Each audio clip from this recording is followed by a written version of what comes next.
Witam Was, moi drodzy. Dzisiaj na spacerku idziemy. Chciałem Wam zaraz coś pokazać, co ciekawego tutaj zauważyłem, bo też kiedyś o to mnie pytaliście, czy coś takiego występuje. I za chwileczkę do tego dojdziemy, to Wam pokażę. A tu my idziemy sobie. Spacerek wieczorny. Troszkę mięśnie rozruszać od tego siedzenia i tak dalej przy komputerze czy jazdy autem. Trzeba się ruszać, nie wolno się zapuścić. U mnie to jest ciężkie, ponieważ albo muszę siedzieć przy kompie, żeby to wszystko porobić, albo muszę jeździć w różne miejsca, różne rzeczy robić, no i dużo siedzenia. Dlatego mnie żonka motywuje cały czas. I chodź ze mną na spacer, pilnuję, żebym się dobrze ruszał. Także jest super. Ale tu widzimy, on nie chce. Nie chcę, tylko nie ma czasu. No, już jesteśmy przy pierwszym. Czekajcie, zaraz Wam pokażę, o co mi chodzi. To jest jego decyzja, albo on chce mieć więcej ruch, czy nie. To jest moja decyzja, ja tylko daję radę do niego. Tutaj... I jak każdy człowiek ma wolność. Akceptujesz to, czy nie. Tak jest. I później ja nie mogę narzekać. Dobra, moi drodzy, o co mi tutaj chodzi? Spróbuję tutaj wejść trochę dalej. To znacie, nie? Habr bławatek. Robiłem Wam film o nim, taki dość konkretny, bardzo porządne zioło. Naprawdę jest super. Tutaj na jakieś zapalenia, głównie takie przeciwzapalne, czy też zapalenia spojówek, tego typu rzeczy. Ale tutaj mamy dość rzadko spotykaną odmianę białego habr bławatka. To jest też habr bławatek, tylko biały. One tutaj akurat rosną razem. O, widzicie? Tutaj macie niebieski i biały do porównania. Wyglądają identycznie, tylko mają inny kolor. I pytaliście mnie kiedyś, czy coś takiego już spotkałem i tak dalej. No, rzadko jest spotykany, naprawdę rzadko jest spotykany w naturze. Głównie występuje ten niebieski i tego niebieskiego też jest niestety, ale coraz mniej, ponieważ mamy bardzo dużo oprysków pól, które występują. No wiadomo, ta chemia jest wszechobecna, no i niestety, ale to stwarza problemy tutaj do tego zioła, ponieważ ono tego nie lubi. Dlatego ono rośnie tylko i wyłącznie, jak tak popatrzymy, tutaj na skrajach. Mamy takie skraje pola, a jak popatrzymy tutaj w środek, no to tutaj już nic nie rośnie z habru, tylko i wyłącznie na obrzeżach, gdzie ta chemia go nie dosięga tak za bardzo. I on ma te same właściwości, no praktycznie, że te same, co niebieski habr bławatek. Czyli jeżeli nie ma niebieskiego, a jest biały, możemy korzystać z tego białego. O, tutaj jeszcze Wam tak spróbuję zoomnąć. Widzicie, on ma taką kopułkę tutaj na dole.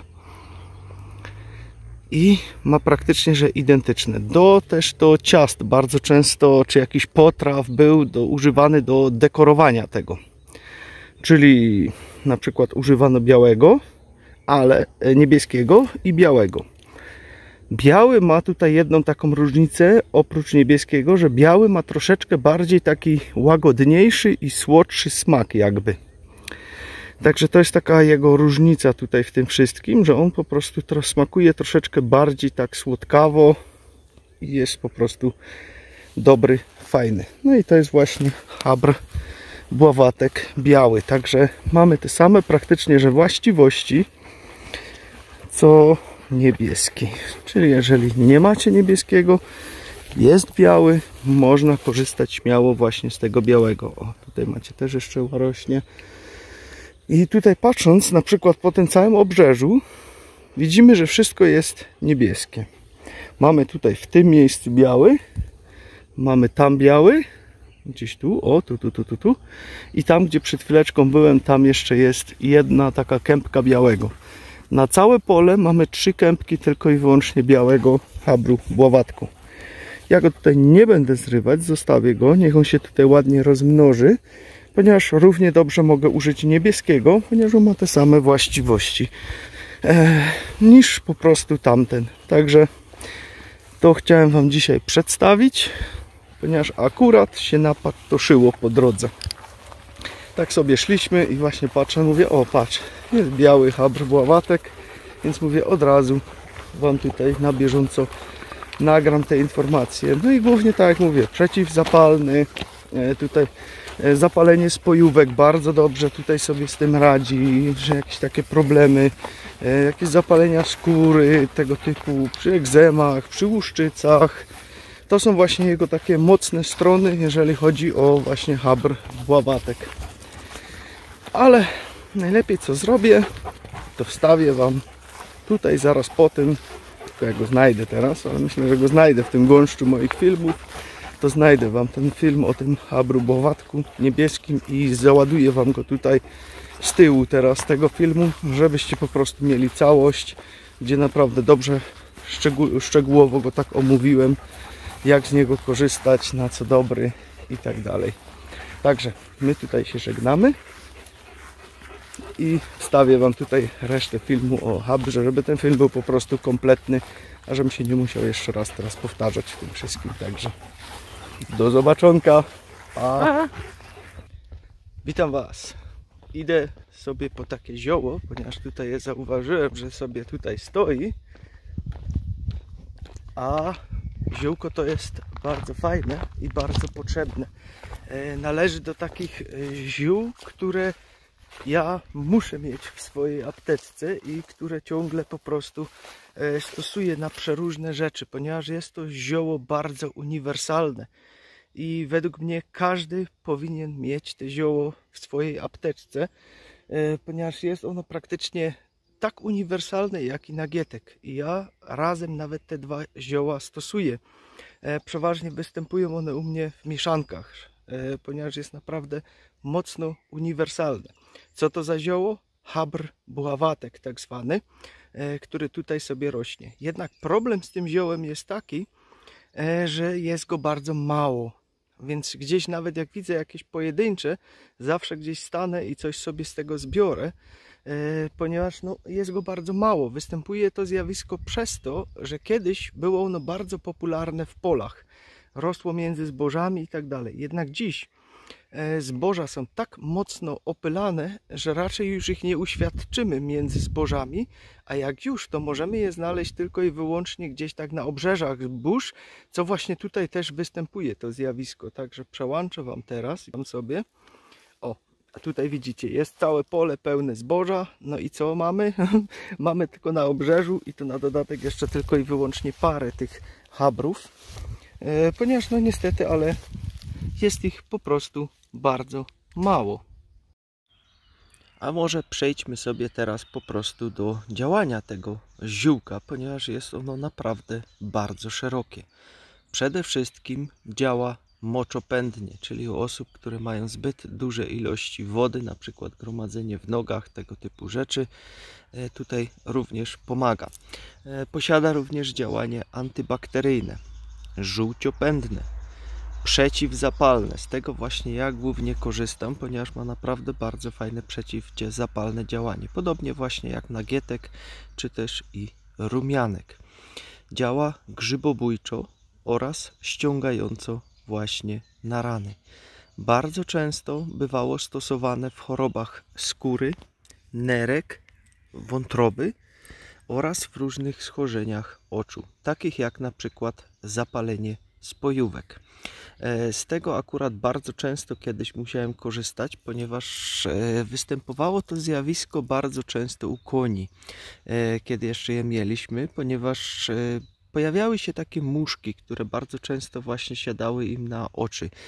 I mieliśmy jednego takiego konia, który był bardzo czuły na to i zawsze dostawał zapalenie spojówek. Więc jak to tutaj stosowałem?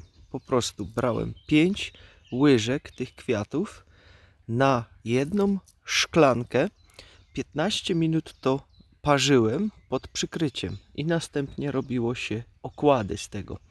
Można ten efekt również wzmacniać, dodając wtedy troszeczkę nagietka i troszeczkę rumianku. Wtedy można to na przykład rozłożyć.